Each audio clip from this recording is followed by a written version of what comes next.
Libo-libong dumalo sa town hall, isa ang mangingisdang si Carlo Montehermoso sa mga mapalad na nakapagtanong sa mga kandidato. Ano po ba ang pwede niyong gawin para sa aming mangingisda upang matulungan kami na hindi itaboy ng Chinese Coast Guard at para pamingwit kami ng mabuti na mapayapa. Nangibabaw ang sagot noon ni dating Davao City Mayor at ngayoy Pangulong Rodrigo Duterte.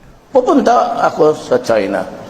Ngayon, pag ayaw nila, then I will ask the Navy to bring me to the nearest boundary dyan sa Spratly, Scarborough.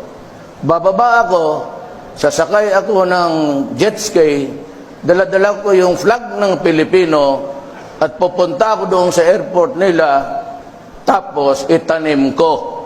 Then I would say, this is ours.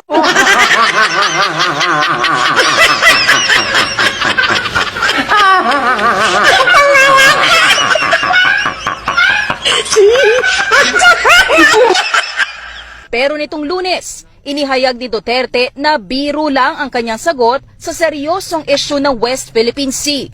We call it bravado. Yung bravado ko, was just a pure campaign joke. At kung naniniwala kayo sa kabila, pati na siguro si Carpio, pati si... I would say that you are really stupid.